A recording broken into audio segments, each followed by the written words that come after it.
Hola, ¿cómo andan? Espero que anden bien. Bueno, ya que la tienen reclara con las fuerzas, sumando fuerzas y todo eso, lo que vamos a hablar ahora es de otra fuerza que se llama rozamiento. Y esta fuerza es muy especial porque siempre se va a oponer a las cosas que se mueven, ¿sí? Es una fuerza que siempre se opone al rozamiento. Cuando yo quiero correr un mueble, ¿no? Me cuesta porque roza, ¿no? Entonces esa fuerza se opone a que yo lo mueva. Un auto, por ejemplo, cuando va en la ruta, el viento se opone a que el auto continúe moviéndose, porque si yo apago el motor, el auto se termina frenando, ¿no?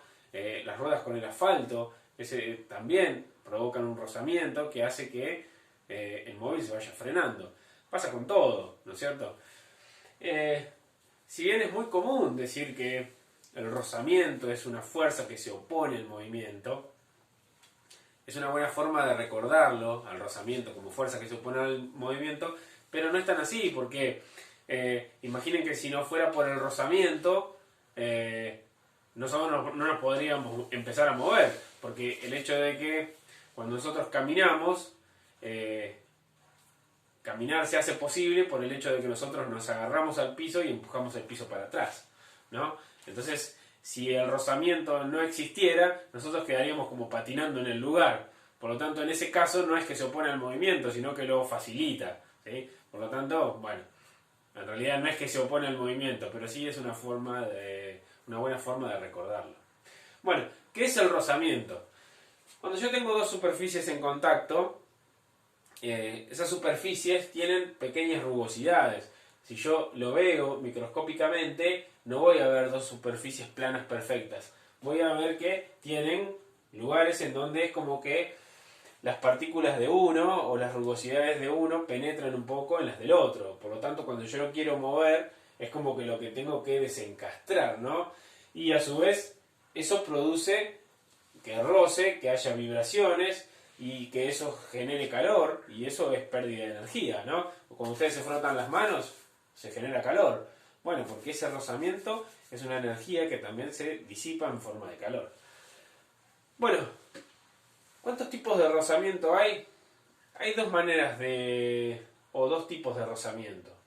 Una va a ser el rozamiento por deslizamiento o desplazamiento, que es cuando un cuerpo plano se desliza sobre otro plano, ¿sí? Es decir, yo lo arrastro, como cuando arrastro un mueble o lo que fuera, ¿sí? En este caso, si yo de este cuerpo tiro o lo empujo, un plano va a rozar con el otro y eso va a producir fricción. Ese es el rozamiento por desplazamiento o resbalamiento, ¿sí? Porque estás resbalando uno sobre el otro o se está desplazando uno sobre el otro. Y el otro tipo de rozamiento es el rozamiento por rodamiento o rodadura, que tiene que ver con un cuerpo que gira, con una rueda, por ejemplo. Si esta es una rueda que puede girar, también se va a producir un pequeño rozamiento con el plano. Va a ser muy inferior al rozamiento por resbalamiento o desplazamiento, pero igual va a producir rozamiento, por pequeño que sea, ¿sí? Si yo tengo un mueble y lo quiero correr, me va a costar, porque el rozamiento me va a impedir moverlo. Pero si yo le pongo rueditas, va a ser mucho más fácil moverlo, ¿no es cierto? Aunque el rozamiento va a ser mucho más pequeño, pero va a seguir existiendo. Porque si yo empujo el mueble, por más que llegue más lejos, en algún momento se va a frenar, ¿no? Bueno, ¿de qué depende esa fuerza de rozamiento? Bueno, va a depender de dos cosas.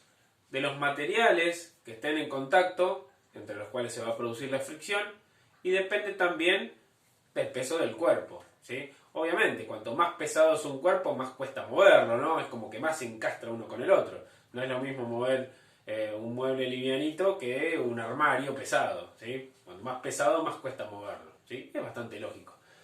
Y también tiene que ver, o depende de las superficies en contacto. No es lo mismo si yo tengo, por ejemplo, un bloque de acero sobre una plancha de acero, o que si tengo un bloque de acero sobre una plancha de goma, por ejemplo, ¿sí? Cada material tiene su coeficiente de rozamiento, ¿sí?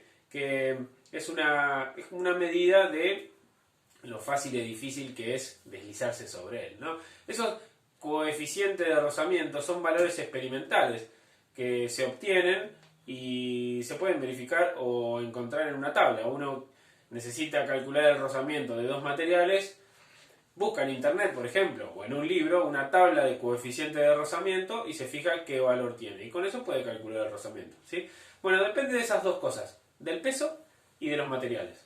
A simple vista uno podría pensar que depende de las superficies en contacto. Y bueno, no depende de la superficie en contacto, simplemente del peso y de los materiales en contacto. ¿Y cómo calculamos esa fuerza de rozamiento? Porque en definitiva es una fuerza, ¿no?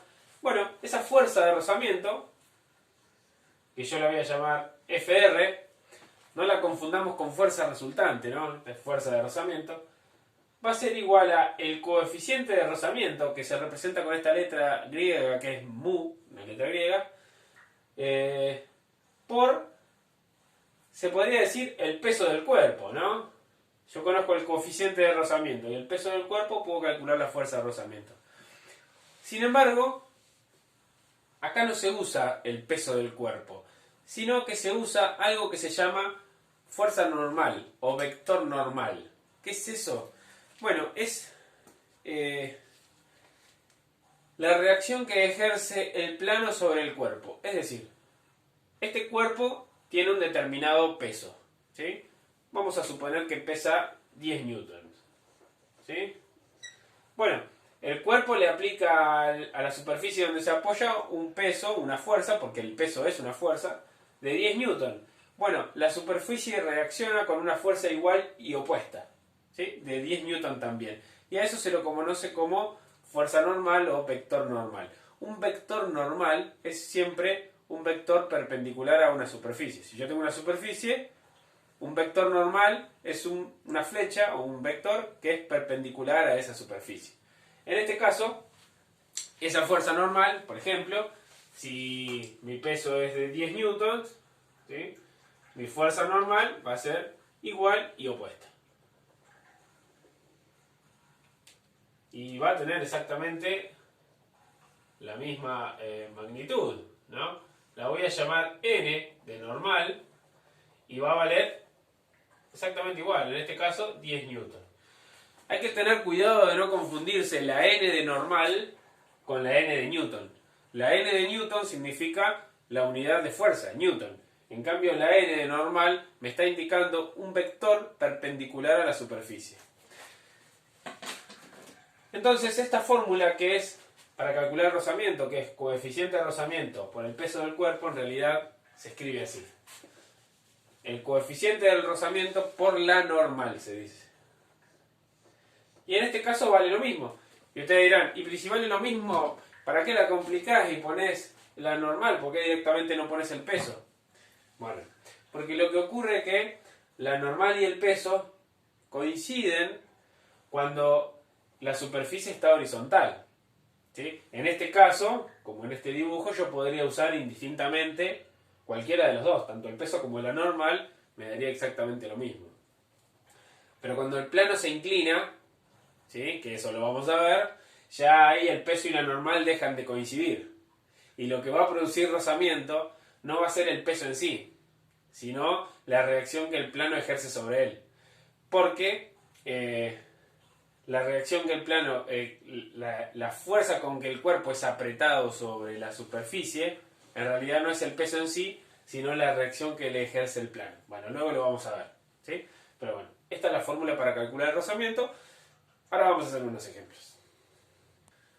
Bueno, supongamos que este bloque es de acero y está sobre una plancha de acero. Y tengo un peso de 10 newtons, por lo tanto la recta normal también va a ser 10 newtons. Si yo quiero calcular el rozamiento en este caso, ¿qué tendría que hacer? Bueno, me fijo en un libro, en una tabla o en internet cuál es el rozamiento de acero sobre acero y eso me da, porque ya lo busqué, 0,74. ¿Sí? Es un número sin unidad. Y donde va n de normal, pongo su valor, que en este caso son 10 newtons. Bueno, y hago la cuenta, 0,74 por 10, y esto me da 7,4. Bueno, esa fuerza es la que yo tendría que hacer para mover ese cuerpo, ¿no? Esta es mi fuerza de rozamiento. que debiera también expresarse con una flechita arriba porque es una fuerza y por lo tanto una magnitud vectorial. Bueno, re fácil, por ahora. Bueno, vamos a ver luego los coeficientes de rozamiento, que para algo que está girando un rozamiento por rodamiento, su coeficiente de rozamiento es muchísimo menor, ¿sí? Y otra cosa importante, cuando uno mueve un cuerpo, por ejemplo como en este caso que se desliza, lo que uno está venciendo no es el peso del cuerpo en sí, sino el rozamiento que produce. Por ejemplo, uno puede empujar un mueble tal vez, pero no puede levantarlo, porque uno dice, corrí un mueble de 200 kilos. Sí, pero lo que venció es el rozamiento, no el peso del cuerpo. Cuando uno empuja un auto, una persona cualquiera puede empujar un auto, pero no puede levantarlo.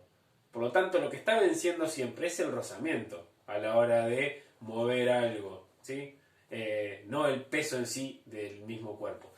Bueno, y otra cosa importante es que este coeficiente de rozamiento va a haber dos tipos de coeficiente de rozamiento. Porque cuando un cuerpo está quieto y uno lo quiere mover, es como que cuesta más. Pero una vez que ya lo movió, es como que cuesta un poquitito menos, ¿no? Es como que una vez que se desencastró o que ya salió de como estaba calzado, ya después cuesta menos moverlo, como que es más fácil. Entonces va a haber un coeficiente de rozamiento estático, para cuando el cuerpo está quieto, y un coeficiente de rozamiento dinámico, que es para cuando el cuerpo ya está en movimiento, que tiene un valor un poquitito menor, ¿sí? Y para el rodamiento por rodadura o rodamiento, bueno, esa diferencia es menor aún todavía, ¿sí? Pero bueno, eso ahora después lo vamos a ver en el próximo video. Nos vemos.